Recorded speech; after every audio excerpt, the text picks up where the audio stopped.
All right, welcome to Rev Up. I'm Thomas Watson. I am one of the brokers in charge for Realty One Group Revolution, and I'm your instructor for this Rev Up series. So this morning we're on module 5. We're talking about the residential offer to purchase, and by the way, we're going over the North Carolina offer to purchase.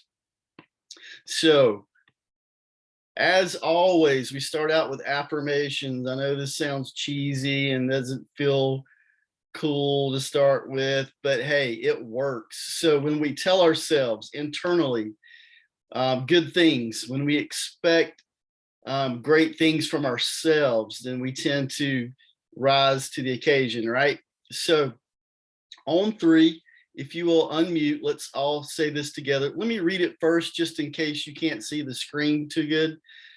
But it says, money flows to me freely and easily from expected and unexpected resources. Let me read it again. Money flows to me freely and easily from expected and unexpected sources. So on 3, let's say it together. 1, 2, 3. Money flows to me freely and easily from expected and unexpected unexpected sources. All right, good. That was pretty good. All right. So somebody tell me, what do you think this means?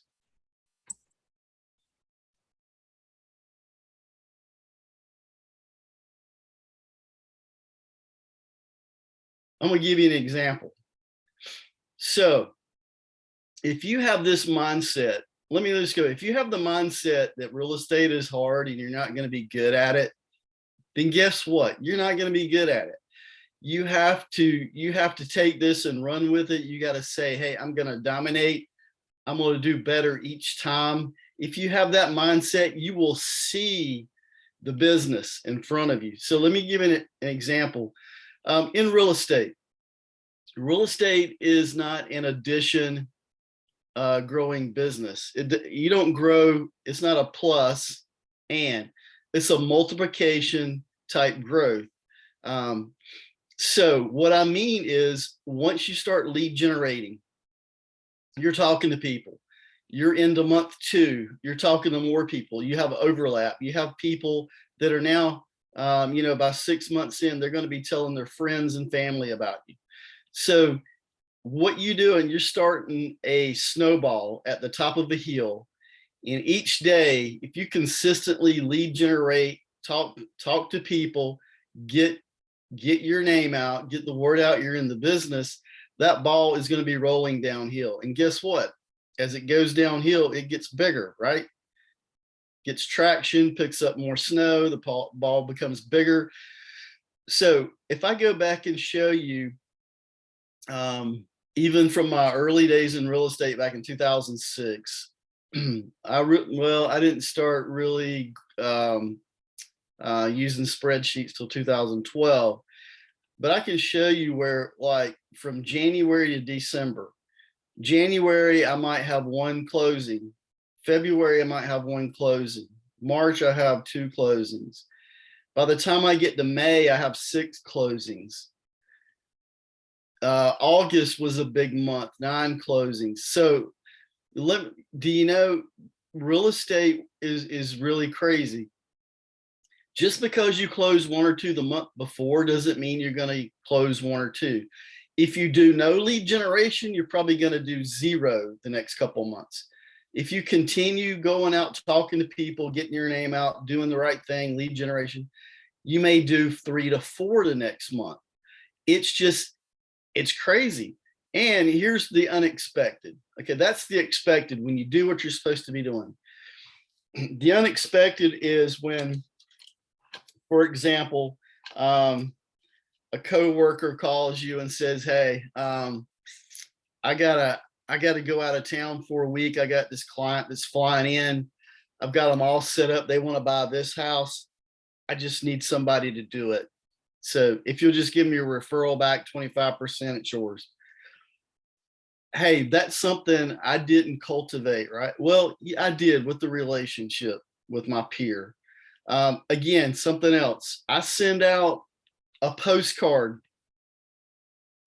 It sits on somebody's counter for 2.5 years. that person calls me out of the blue. Hey, is this Tommy? Yeah. We would like to come and talk about listing our house. And then I get a listing from what? A postcard that I had another company send out for me that sat on their countertop for 2.5 years. But guess what? I kept talking to them. They're on an email list. So you never know what you're going to get in real estate. Now, let's just say all of these opportunities line up within 1 month and you got 6 closings and you don't know what to do. You're scrambling. I'm going to tell you, when you get to closing more than 4 a month, consistently, you got to have help. You got to have transaction coordinator or something like that. But you will get there. You can get there. So I want you guys, I'm spending a lot of time on this slide, but I want you to know that it will happen if you look for it to happen. I started out in 2006-07 doing $100,000 deals for the first 2 to 3 years. I was working mostly with first-time home buyers. But you know what? I made money. I cut my teeth on those $100,000 deals.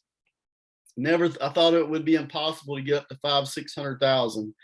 It's just all a matter of time. You will get there, I promise. All right. So let's go through these learning objectives, and I want to kind of discuss what some of these bullets are. So for exclusive and non-exclusive buyer agency, who is not familiar with these two? And please don't be afraid to say me, because that's what this is for. If you have not signed a buyer yet, you may not know what the agency form is for. Most of us know what the exclusive buyer agency is. That means when a client signs with us, they're going to be working with us and us only, right? Who can tell me, even in an exclusive buyer agency, who owns the client?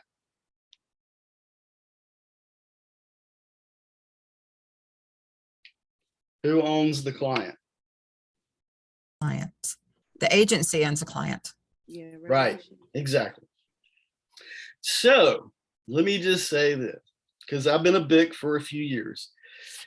If you're the agent, and look, it all happens to us. If you're the agent that gets in a dispute with a client and they don't want to work with you, guess what? You have to go to your BIC, because the BIC ultimately is going to make the decision.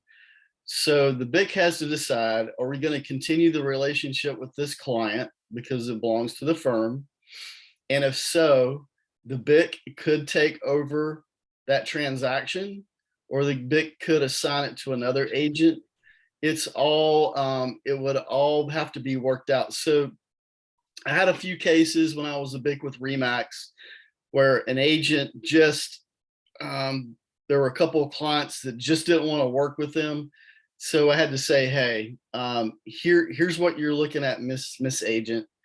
Either you're going to lose out altogether on this client, or best case scenario, you're going to get a referral fee, because another agent's going to have to close this. They just do not want to work with you. And that sometimes that has to happen. So I just wanted to bring that up. Very rarely does that happen. Most times, if you're in a dispute, let me know. I can talk to the client as the firm BIC and be real nice to them and say, hey, I think there was some confusion here. Anyway, I can try to clear it up so you can move on with the transaction. We don't want to remove a transaction from an agent. That's the last, ditch effort. But just be mindful that even when you're working with the client, if you read the contract, you are working, yes, it's your business, it's your client, but when it comes down to the legality of it and how we handle that transaction, that belongs to the firm. Who can tell me when you would use a non-exclusive buyer agency?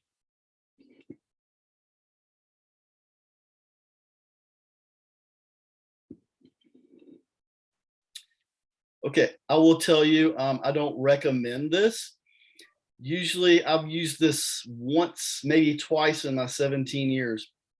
And it's usually an investor who doesn't want to stay loyal to you. It could be, let's see, for example, say it could be somebody who owns 10 rental houses and they're thinking about liquidating. They're going to sell some of them. They sign a, well, no, let's stay on the buyer side.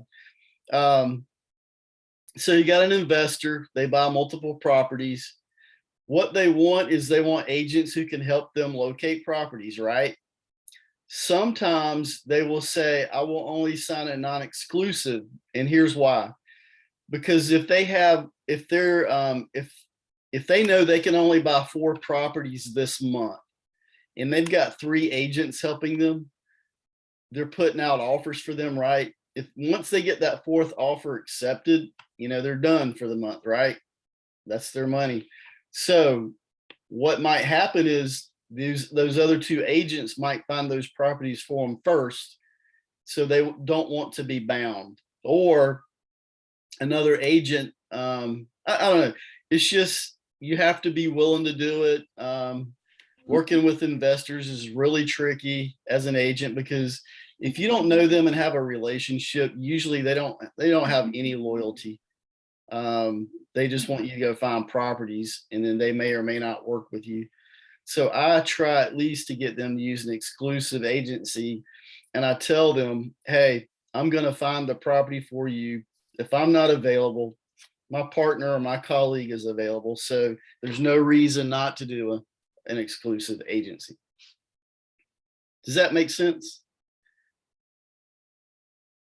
Or did I further confuse you? I think it makes sense. All right. So if it doesn't make sense, you'll have to raise your hand. I can't see your faces. All right. So we're going to talk about the offer to purchasing contract. So let's go to contingency addenda. What might be addenda that's makes the contract contingent? So addenda is something we add to, right? It's an additional addendum. What could that be? So like a buyer needing to sell their house first. Would that be Yep. one? That's contained within the offer. What's something that would be added on? Mm, There's one really popular one. It's called additional provisions addendum, and it's got several items on it. One is, this offer is dead in 24 hours or whatever. Okay. So that would be a contingency addenda, which makes that whole contract contingent upon this clause or this thing. All right. Seller disclosures. Who can tell me what one seller disclosure is? Who just listed a house? Jessica? No, you know what a seller disclosure is, because you had to put 3 of them in there, or at least 2. All right, I'll get to that. Who knows what a counter offer? Can we make a counter without an addendum? Yes. Right? We can send an email and say my client counters at this, but there is a counter offer addendum. How about multiple counter offers? Same thing. All right. Can y'all see my screen? yeah. Yes. Jessica, what's under that contingency addenda? Additional provisions. Okay. All right. Here's what I would like for you guys to do. Not right now, but when you get a chance, go into SkySlope or wherever you find your forms or zip forms. I think everybody can find it in SkySlope now. Look at additional provisions and see what you can use that for. It's very handy. And it's one of those It's one of those addendums we like to use because we can't write on a blank addendum in North Carolina, right? They want to allow us to practice real estate. All right, seller disclosures. Do these sound familiar? Yeah. Residential property stating basically the state of the property at the time of listing. How about a lead-based paint disclosure? When would you use that? A house built before 1975? Or 1978. 78. 78. Who said 78? Brittany? Yes. Brittany, Yes. you win. I don't have any prize for you yet. But okay. Who can tell me what the MOG is? Or sometimes I write OMG.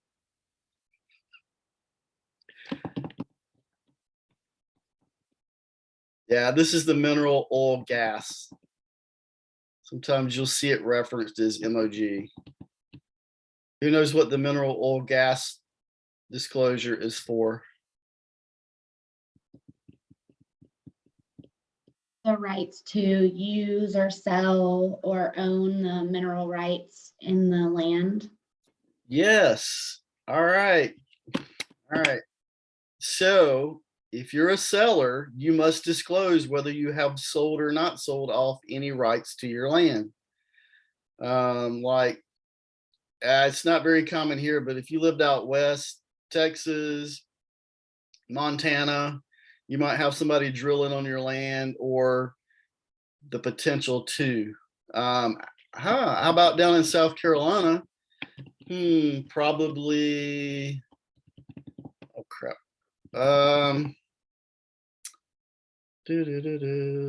Just below Lancaster, there's a big gold mine. There's a company that's mining gold. Did y'all know that?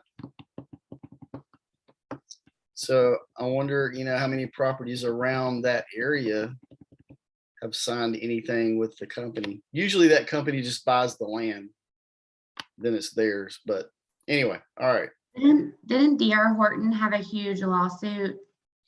Or there was a huge to-do with D.R. Horton because they would sell the property, but they continued to own the land, the rights to the mineral gas rights. Yeah, there's been lots of those types of things that's happened around the country. I don't remember one in particular, but yeah, it doesn't surprise me. Yeah, those that's not good for, well, that's really not good for business.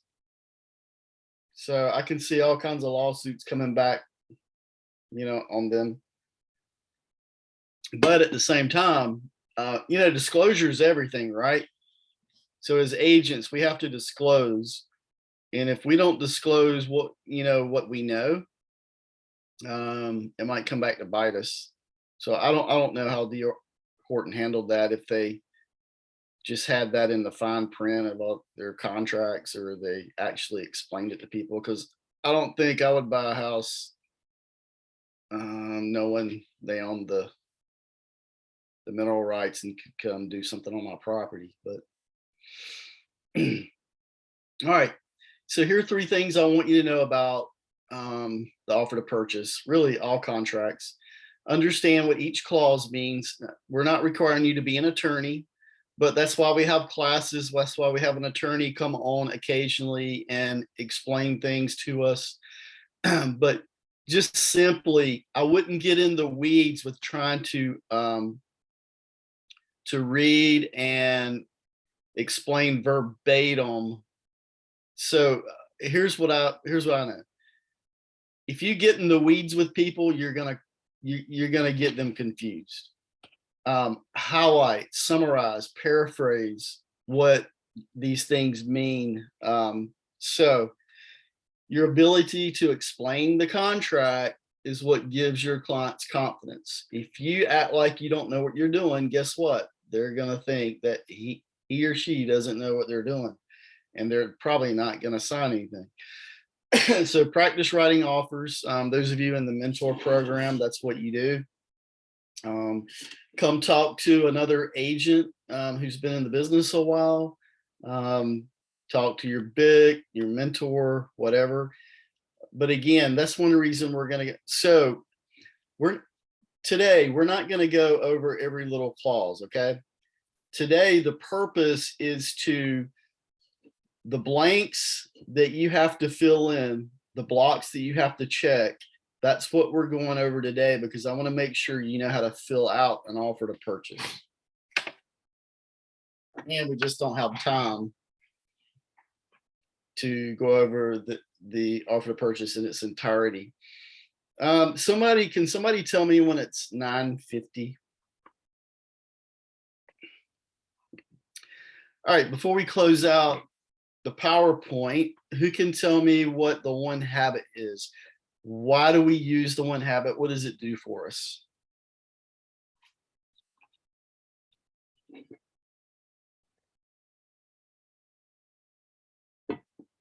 Y'all are shy today. All right. Lead, Huh? lead generation. Okay, lead generation. Okay.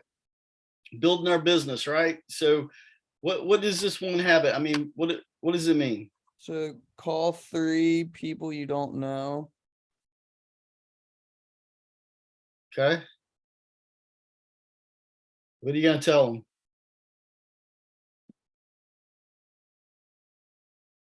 I forget what the 3 ads is, but I know the 6 notes is handwritten, 6 handwritten. Okay, so let's keep it simple. So think about this. It starts with that call, right? You Right. call somebody and it's not grandma, okay? We want you to call somebody new that you can add to your database. So that's all this is all about, is adding to your database. The numbers say that the bigger your database is, the more business you're going to get. I mean, it sounds logical, right? Yeah. But the more people you're talking to, the more relationships you're building. That's how you build up that book of business. So you want to call that person, say, hey, I'm so-and-so, love to work with you.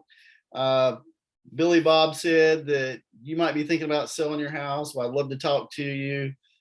Anyway, and then you get their information and you add it to your CRM or database, and then you send them a handwritten note card. So you do that 3 times, 3 calls, you add those 3 people to your database, and you write 3 handwritten note cards. So that leaves another 3 handwritten note cards, right? So why the other 3? Well, those 3 are, hey, while you're doing this, 3 people that you've talked to 2 months ago, maybe, pull them out of your database and write them a handwritten note card. So if you have your CRM set up, like when you add somebody, you can put the dates in your CRM when you talk to them, when you sent them a postcard, and then when you go back and look at them again, or you can do an alert that'll let you know when you need to send them another handwritten note card. So maybe twice a year, right? Just depends on what your campaign is, because you're going to be doing some emails, maybe some postcards, maybe some calls. All right. So yeah, thanks guys. All right. I want to change screens right quick. I think this is. Hold on, I'm trying to find.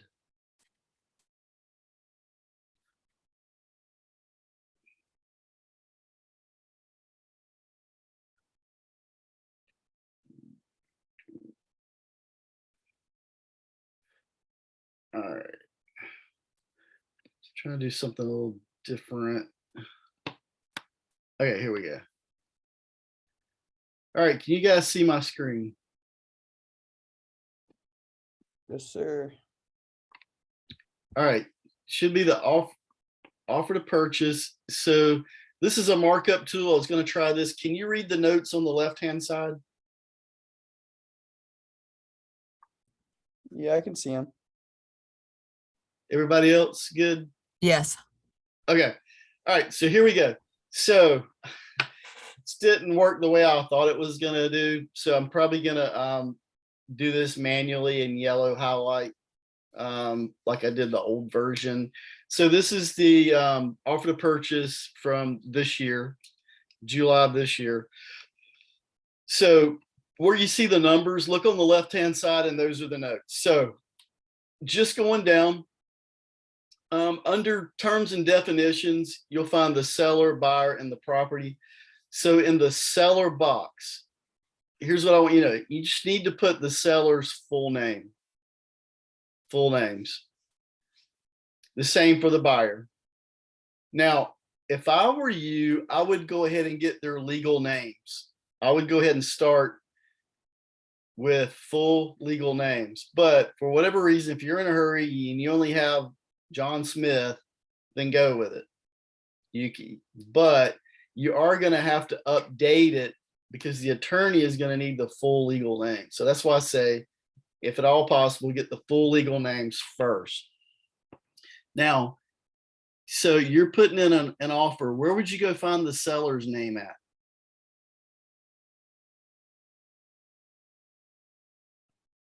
Do you find that on the disclosure form they signed?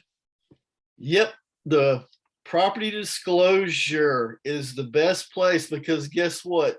If you go look at the tax record, it might not be updated, but I check both. I go to the tax record and then I go to the residential property disclosure. And if there is a discrepancy, I email the listing agent right quick and say, hey, which is their name? All right, so usually, you know, if you can read it, there should be a printed, you know, their name should be printed and signed. So I would look at the residential property disclosure. All right, good call. Okay, so moving on down to number 3. All right, so this section here is, well, we skipped one. It says the property will or will not include a manufactured home. Don't forget to check that, okay? So if it's not a manufactured home, it's will not. All right. The street, okay, at a minimum, oh, I'm sorry. All of this section needs to be filled out. The street address, city, county, zip, no PO box, right? Their residence address. Okay, listing a house. I mean, offer on a house. All right, there's a note box here. Just, I want you to know, whenever you see a note box, read it because it's going to give you some information that you might need.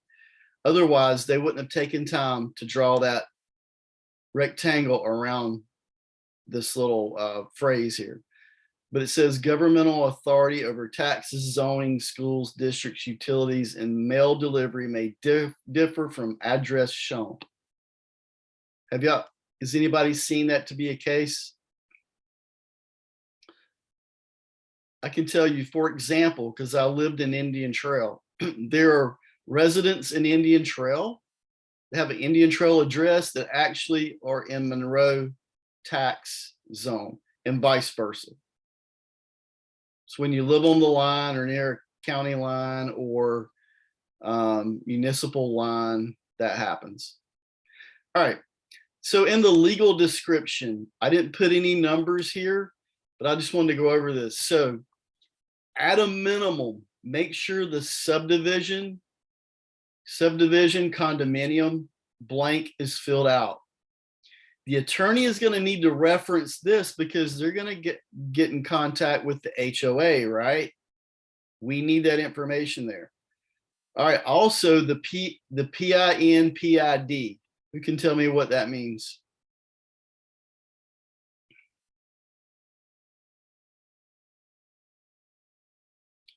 Property identification number. You will find that on the listing and also on the tax record. It's usually a link that you can click. Takes you to the tax record, right? So you need that PID number, property identification number. The other description, you do need this. Just because it says other, don't think that it's not necessary. What do you think goes in the other description?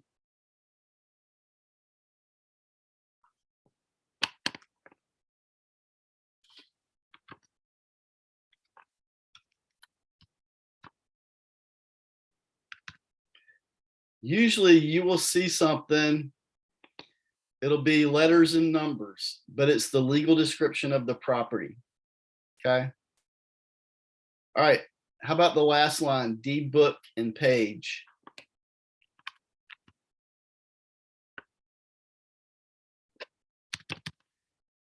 Where do you find this information? Deed book and page, the top part of the listing, and also in the tax record. When the property last transferred to the current owner, you will have a deed book number and a page number. Okay, are y'all with me? Yep. Okay. Yes. All that has to be filled out. Okay. All right, good. Just trying to set you up for success. If you miss a block, the attorney's going to send it back. Let's don't do seconds. Let's get it right the first time. Because your client's going to love you because you didn't have anything holding you back. All right. All right. Section D. Just want to make sure you put the full purchase price.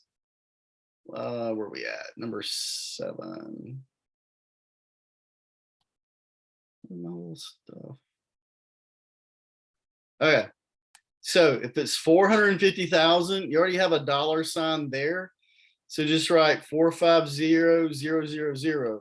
I'll put the comma in because I like the placeholders. All right, and coming down, due diligence fee may be payable and transferred to seller by the effective date. What's the effective date, ladies and gentlemen? The The day day it's on market. both people have signed. Brittany, yeah. The date that both buyer and sellers have signed. The last person to sign makes the contract ratified. That is the effective date. So let's say you're writing up an offer today, your buyer signs it today, you send it to the seller and they sign it tomorrow. Tomorrow's date is the effective date. All right, when's the due diligence fee due?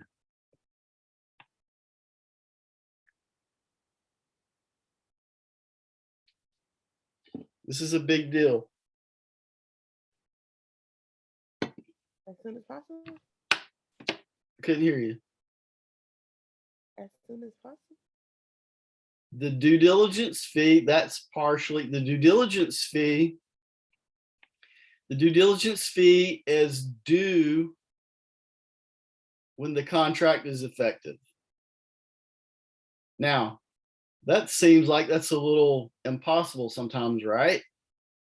So what you have to do, okay, so if we go under contract today, that due diligence fee is due today, unless it's a weekend. Okay, then the expectation would be due the next business day.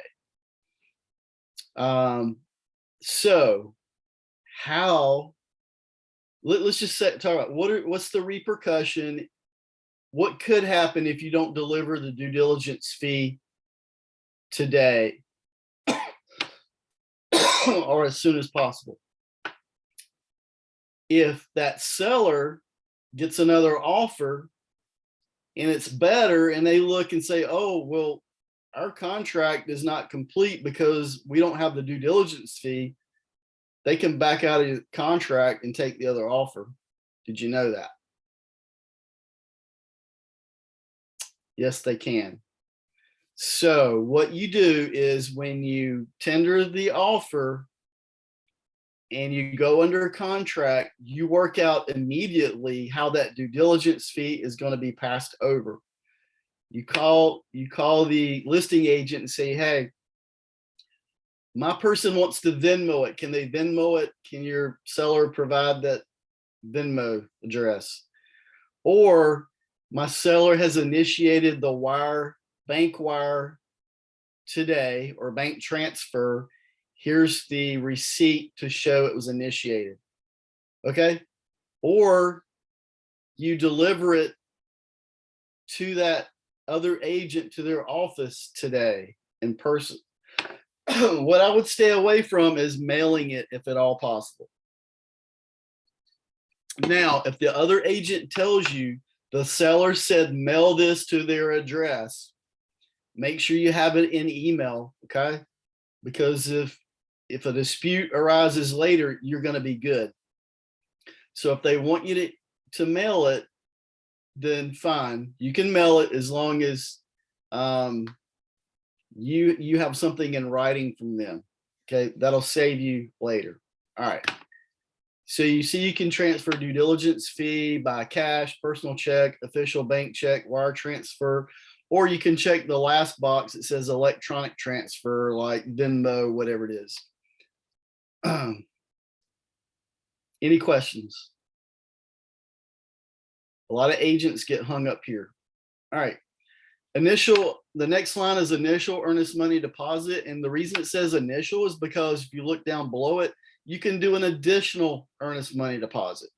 So they're just making sure you understand that the initial is not the additional and vice versa. So the initial, usually we do it one time, but in some cases you can do, or the seller may require an additional earnest money deposit. We're not going to go over that today. But just make sure you put it on the right line. Total them up. All right. As with the bottom of every page of the offer to purchase, make sure the buyer initials go here. Everybody see that? Say yes. No. Yep. Okay. All right. I got to move along. Okay. So the next page 2. All right. So the item to point out here is subset F. What's the escrow agent? This is going to be the law firm of the attorney that you're using. If you're using a title company, it will be the title company. If you want to write out the law firm and like dash the attorney's name, go for it. But at a minimum, write the name of the firm, and you got to write out the full name. Don't write just part of the name. Write the full name of the whoever the escrow agent is going to be. Again, it's either going to be the attorney or title company. All right, we talked about effective date. All right, due diligence. I'm not going to go over definitions, due diligence fee. All right, let's go down to the bottom, subset J, due diligence period. Who can tell me what goes on this line? It's just a simple one word. What goes on this line? The date. The date, yes. Don't write in there TBD or when determined or whatever. Put a date. Got to have a date, okay? All right. Oh, by the way, you got to do some backwards planning here. Okay, first you determine if your person is buying cash or they're financing. If they're buying cash, how many days do you think you'll need for it to close? I can go ahead and tell you, I don't know. Well, things have slowed down, so you might be able to get something closed in a week with an attorney. But even on a cash deal, I would give myself 2 weeks because you have to do the title search. And even if you don't do any inspections, you're still gonna have to be on the attorney's timeline. So I would call them, say, I got cash closing. How soon can you close it?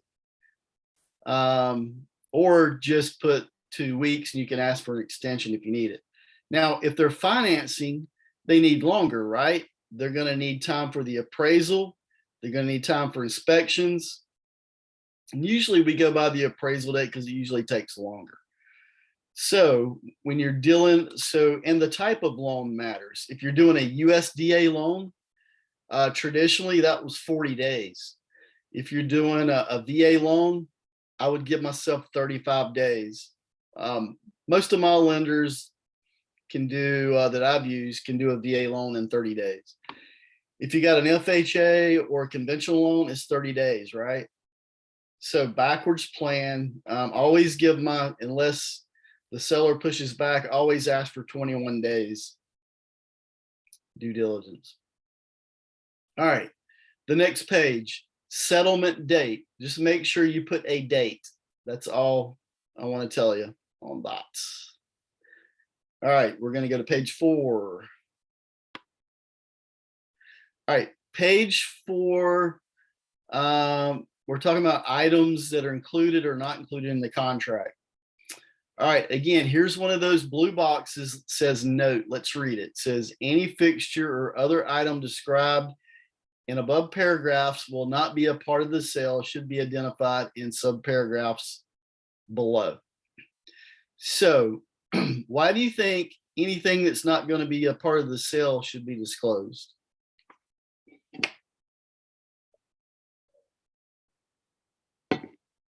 So remember, I mean, some houses still have satellite dishes on top. What do we assume or not assume about that satellite dish? It stays because it's attached. Okay. Okay, that's a good assumption. Okay, but how do we know who owns it? Does the seller own it or does the cable company own it?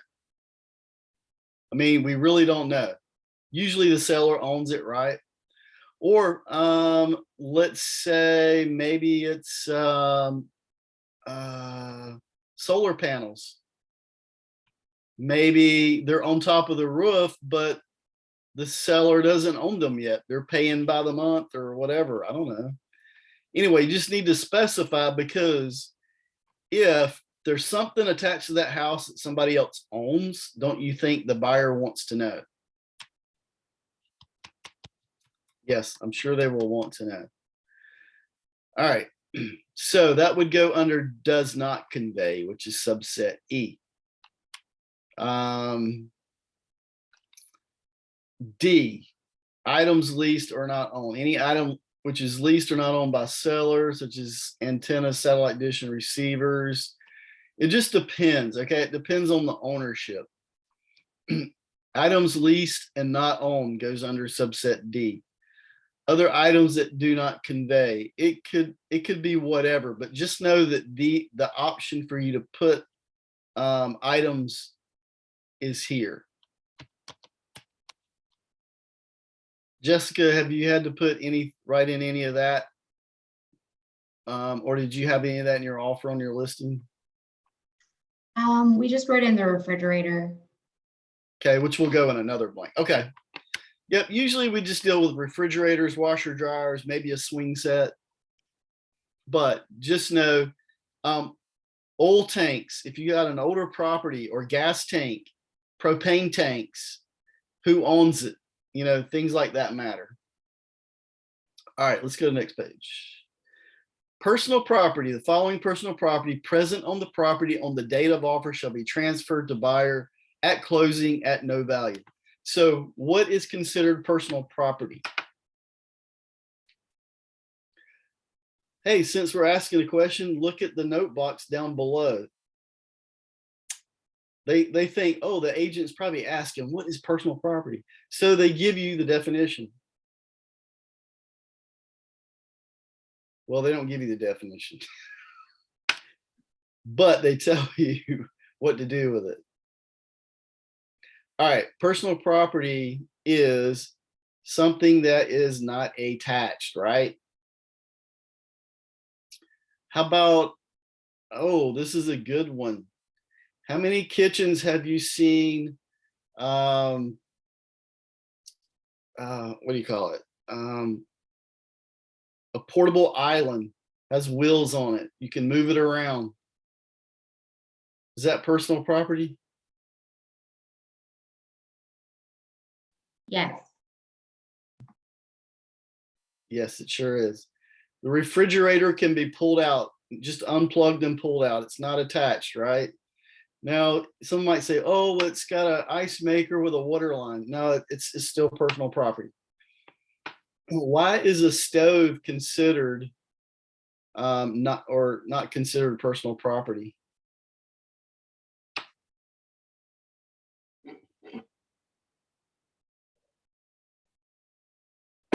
Good question, right? For some of you, you can electric stove, you can unplug it, but it's supposed to have an anti-tip device, which is screwed into the wall, and the stove is hooked into it. So it's an attachment. At least that's what I was told years ago. So personal property, refrigerator, washer, dryer, swing sets, stuff in the backyard. Why is it transferring at no value?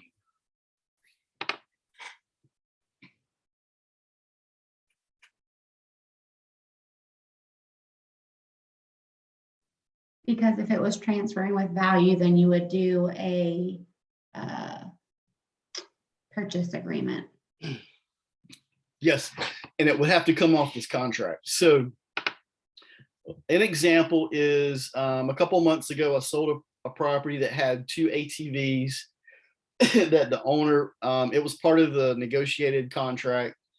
The owner left the ATVs in the garage for the buyer. So guess what? I went ahead and put it in personal property on the contract, knowing probably what the lender was going to say. The lender came back and said, please remove the ATVs from the personal property, just do a bill of sale. So that's what we did. Did a bill of sale, took it off personal property. Why do you think a lender would want to do that?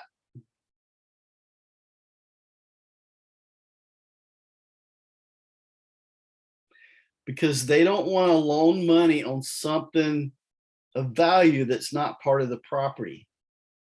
They are loaning money on just the property, right? It's a residential loan. It's for the house. Does that make sense? Okay. Any questions?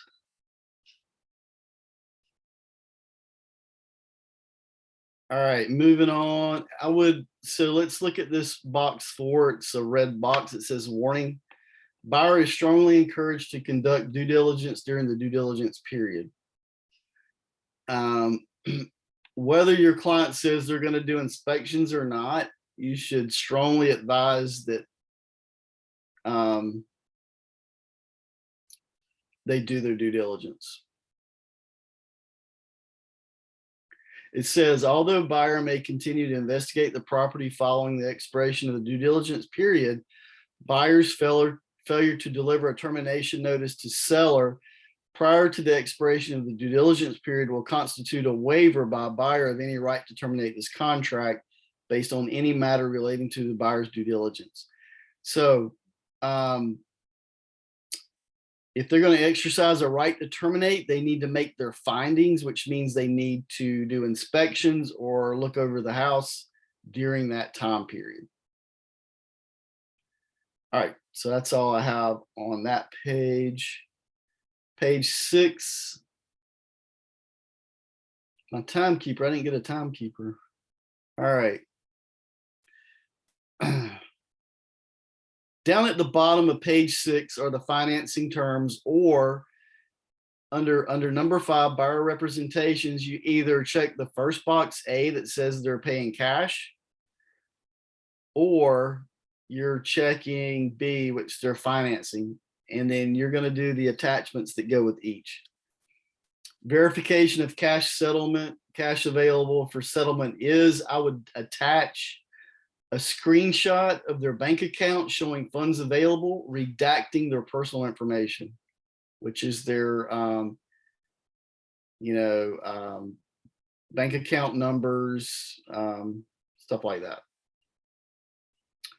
Or you say that they're going to get a loan, and then you attach a copy of their pre-approval letter with the offer, right?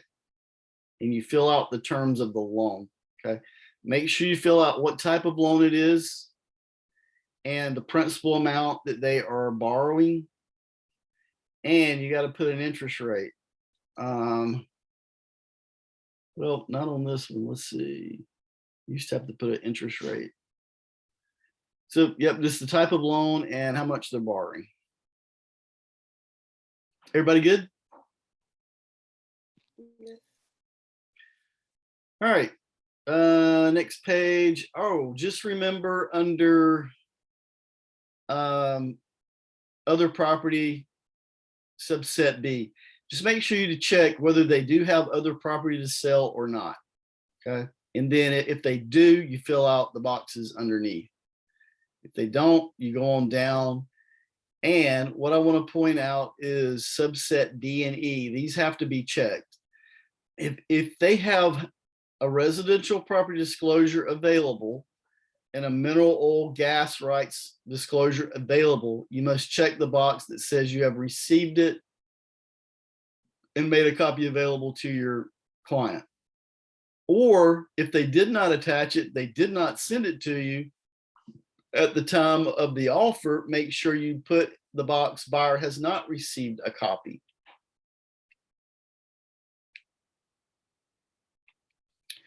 Because if they do not send you these disclosures within a certain amount of time, if you'll read down there, the end of the 3rd calendar day following the receipt of the disclosure statement, or the end of the 3rd calendar day following the effective date, then your buyer can back out of the contract. Buyer must have made available these disclosures. Now, there is an exemption, and that's box 3. What's the exemption? One is bank foreclosures are exempt from this. And there are a few others, but other than that, we've got to disclose. All right, let's go to page 8. Under seller representations, make sure one of these boxes is checked. And where do we get that information? We get that from the listing. It will be right under, I think, the loan terms that they will accept. Here's your lead-based paint checkbox. If it was built prior to 78, and then you would attach the 2A9T. And subset C, owner association and dues. Okay, agents tend to leave this blank or not fully filled out. So not only does the attorney need this, but our office, we need our contracts filled out fully. If we get audited, we don't want to come back and ask for this information. We want this contract. So Amanda's going to be checking your forms. You're probably not going to get a paycheck if you don't have certain information filled out correctly. So the name of the HOA association or HOA, what they charge, whether it's per quarter or per year, and then try to get a phone number or email, and if you can, a contact name. Sometimes if all I have is a website, I'll put that, but try to put association name, what's due, and a contact information, because the attorney is going to need that to get this closed. All right, number 9, this is self-explanatory, subset D. If there are fuel tanks on the property, then check out the appropriate information. If not, you skip it. Page 10. All good stuff to read, but if we get into subset H, deed, taxes, and fees, the deed is to be made to, here again, put the buyer's full names, whoever's going to be on the deed. So it may be that the mom is, a part of the loan and her name is going to be on the deed. So whoever's going to be on the deed, put those entities there, their full names. All right, subset I, we haven't used this in a while, but if the seller is paying any of the buyer's expenses, that amount goes there. If not, make sure you put a 0 as a placeholder. 11. All right, home warranty, check one of the boxes, either one's provided, one's not, or, those 3 options, okay? 12. All right, just note on page 12, if there's going to be a buyer possession before closing or a seller possession after closing, make sure you check one of those boxes if they apply. Number 14, any addenda that we talked about in the beginning, any additional addenda, you need to check the blocks here. Okay. If you're going through this line by line, it'll remind you to add these to the contract. So if I needed additional provisions, I check that, then go fill it out, add it to it. If you're doing an FHA loan, you need to check the FHA addendum. The lead-based paint addendum, you check here as well.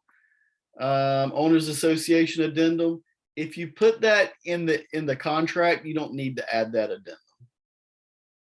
Okay. Page 13.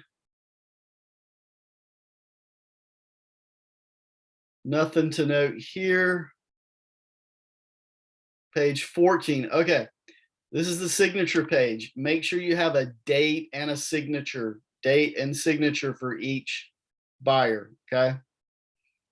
Now, if your buyer and or seller are buying through their LLC, they don't sign at the top, they sign at the bottom. So let's just say, for example, your client, the buyer, individual, is buying from a seller who is, say they were an investor, then that investor is going to sign on the bottom, but that's on the listing agent to get them to sign there. But make sure if your client is a partnership LLC, they sign on the bottom. 15. All right. This is the confirmation of agency. So up here at the top, I really don't care if these are filled out. I don't put my buyer information on this. I send that separately to the attorney. I don't want the seller sending information to my buyer. But the confirmation of agency, both of these fill these out fully because our office admin is going to need it. And this is where the attorney goes to look all parties to get their information. Okay. Make sure you put firm license, mailing address, all of that for the listing agent. Only takes an extra 5 minutes. All right, receipts of monies. Make sure this top portion is filled out fully. And then as it applies, was there a due diligence fee? How was it received? Did you, the listing agent, receive it? By the way, if at all possible, I would try to get the due diligence money to go straight to the seller and you not be the middle person. But if you have to, then so be it. But so the listing agent acknowledgement of receipt of due diligence fee goes at the top. The seller acknowledgement of receipt of due diligence goes here. I'm sorry. So if you're on the listing side, I guess what I was talking about, you can receive it for your seller, but you still got to get the seller to sign it here. So it's going to be signed twice. All right. So the attorney or the escrow agent, whoever that is, will sign here.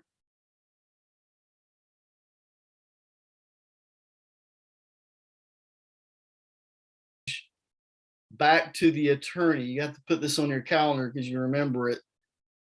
Back to the attorney and they'll sign it and send it back to you.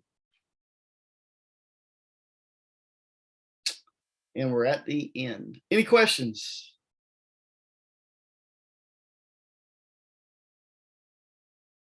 Is anybody still here? I have a question. Still Yep. here. Go ahead. Do you offer this for the South Carolina contracts? Because that's the one that I actually need right now. Yep, I can do it. Get with me. Just send me an email and let's schedule it. I just don't have time to do both. And most of our agents are North Carolina first. So that's why I do the North Carolina. Okay. But yeah, I'll be glad to do that. All right. Thank you. You're welcome. Oh, and Abby, Yeah. email Andrea. She might still have the link, or Amanda, I'm sorry. She still might have the link to the training where our attorney went over the South Carolina form as well. It's probably about an hour. I actually did that. So Okay. so I'll see if they have the link so I can go back over it again. That's a good idea. But we'll still, what I'm saying is we'll still do this together. Okay. And if you don't mind, I may record it and make it available. No, that'd be fine with me. Okay. All right. Yep. Just send me an email, remind me, and we'll look at our calendars, go from there. Okay. Any other questions? I would like to join that one as well. I mean, I've written a few, but it still would be nice to have a good understanding of it, what exactly you're doing and why you're putting things in places. Okay. Sounds good. Let me check. Will you guys drop your email for me right quick in the chat? That way I can copy and paste. Okay. Hey, thanks for joining us. Thanks, Thomas. I appreciate it. Yep. Always good to see you guys. If you have any other questions, just send me a follow-up email. And I'm gonna go